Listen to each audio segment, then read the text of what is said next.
I'ma keep it a bean. Stick to the script every scene. These from last year, but they clean. Say to say I'ma take something else, but it's winning team. Charlie Sheen, fam gang the regime. I'm from Potty Green. This been overdue forever. Asked me when it was dropping, said never. Should've made you cut the feta, but I designed it Freemason Margiela. What's good, Shellitronnn here, the most woke, no joking. I'm back again with a brand new video, and today I want to talk about something that may just split the fan base just a little bit. I think there's a pretty strong divide actually between what some fans want in this department and what some other fans may be thinking. I'm talking about a backup quarterback. A potential replacement for Cam in a couple of years, depending on how he plays, depending on his injury, how that develops. I like Kyle Allen and Carolina Panthers, but it makes no sense to have two backups getting paid upwards of like $800,000 to $1 million, and you want to have a guy you can lock down for a longer period of time. Will Grier, the quarterback out of West Virginia, is a monster. I think he ranked 4th in the Heisman voting this past year, and there are a lot of very big pros to his game, and also a lot of cons to his game as well. They may not really show up on the stat sheet, and they definitely will not show up in his highlight reel. You don't really see a lot of cons in guys' highlight reels too often. But there are some pretty big cons in this game that can explain why a guy who was 4th in the Heisman voting this year is getting a 4th round draft grade for this season. And it kind of makes sense when you get down to it. Look at his stats right here. His stats are immaculate. I mean, his stats are really good. His freshman year he played in Florida, didn't really get too many reps, only 160 actual attempts. But he had a 65% completion rate, 1,200 yards, 10 touchdowns, 3 interceptions. And if you look at his touchdown to interception ratios for his full career in college, they look really good. But I'm going to talk about that a little bit later in the video because there's a very big point I want to make about him. His junior and senior years, he played at West Virginia. His junior year, he had a 64 completion rate, 34, almost 3,500 yards in the season, 34 touchdowns to 12 interceptions. That's a really good ratio there. His senior year, he had a 67% completion rate. That is great. And his ratio was even better. 37 touchdowns to 8 interceptions. These numbers jump out at you. Like I mentioned about highlights, his highlights will jump out at you as well. But there are two big words that you'll hear over and over again in his highlight reel that you really need to focus in on. And those words are wide open. A lot of Will Grier's passes were to wide open receivers, and that's due in large part to West Virginia's scheme. They scheme their receivers open so much, whether it's short passes, intermediate passes, or those long bombs. Even his long bombs that you'll see in his highlight reel are going to be wide open passes. Guys are just schemed open over and over again with those play calling, with the play design so many times, so often in that West Virginia offense. And I don't want to call him a system quarterback because he does have a lot of really good qualities to his game that I really like a lot. But he did benefit a lot from that West Virginia offense. And there were some times where, look, he has that gunslinger mentality. I won't really call him like a Brett Favre type, but there are some times where he tried to be a hero a little bit too much. It leads him to try to extend plays when he's not really all that athletic and get sacks. Just this past year, I think he had 24 sacks. 24 sacks just this past season, 14 in 2017, 13 in 2015, which is kind of a lot considering he only had 161 pass attempts. 13 total sacks in 2015 is a whole lot. But West Virginia had a really good offensive line, so it's kind of wild in that sense as well. I think in his whole career, he had 14 fumbles. You don't really want to see that out of your quarterback. It's kind of cool to see a guy, very confident. He's a big leader in the locker room. He's a confident guy, a really big personality, and he wants to win. You want to have that killer instinct. You really want to have that killer instinct.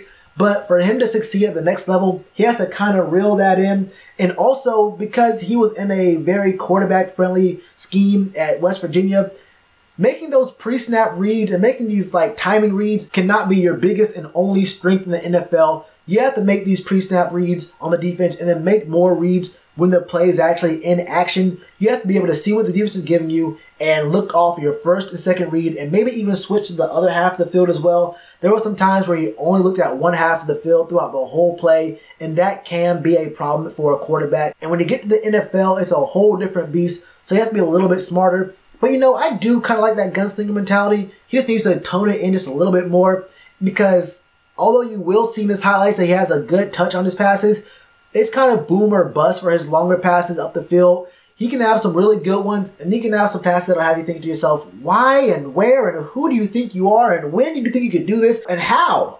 How? how is this your read here? But his biggest strength is short and intermediate passes, a quarterback-friendly timing offense, middle of the field, even to the outside a little bit. And if that kind of skill set sounds like it will work well with a certain scheme that you feel familiar with, it should. Because if you think back, way back to a few months ago when the Panthers were playing, what did our scheme really rely upon? It relied on short passes to our running backs, some kind of shorter passes to our tight ends, and more like quick slants to Jarius Wright. If you watch the highlights, you watch the game, Jarius Wright on a quick slant is borderline unguardable. Honestly, Jarius Wright in a lot of situations is borderline unguardable. He always finds a way to get open. But him on a quick slant, which is another timing route, which can be, looked through during a pre-snap defensive read. We have guys who can work well with out routes, comeback routes. And I really do like Will Grier's ability to stand in the pocket and make a really good read. Now he is, kind of elusive in a phone booth kind of way. He can give you a side step. He can give you a little step here and there. He's not very fast. Look at his combine numbers right here. 4.84 in the 40. That's not all that great. Vert and broad jump, that kind of stuff. He's not really a very agile guy. He's not going to kill you on the edge. He's not really the strongest kind of guy to, bulldoze someone. I think he's like, 6'1", 6'2", 220 pounds. Not really the biggest for a quarterback. Not really the best size. Most teams are looking for guys who are like 6'4", maybe even 6'5"-ish. But Will Grier is a guy who possesses a lot of really good skills that just need to be honed. He has the ability to work very well in this Norv Turner system that is very quarterback friendly.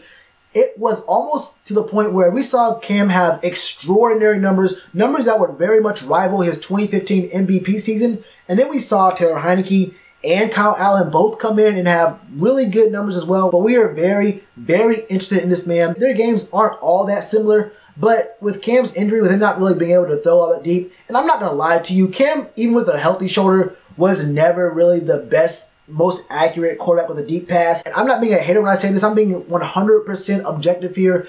There were so many times several years ago when I watched him throw to KB on those deep passes, like fade route to the outside. He would float balls closer to the numbers than the sideline. His deep pass is not the most accurate in the NFL. He can get it there, but it's not all that consistent. I want to see him do that a little bit more. But with him not really having that ability just yet, and then obviously more recently, his shoulder injuries preventing him from throwing the ball deep, our scheme is borderline tailor-made for Will Grier to come in and fit the scheme. Although I would like to see him grow as a passer and maybe, do a few other things and maybe be able to read defenses and not depend on timing routes. But the way our scheme is set up right now, it's kind of plug and play.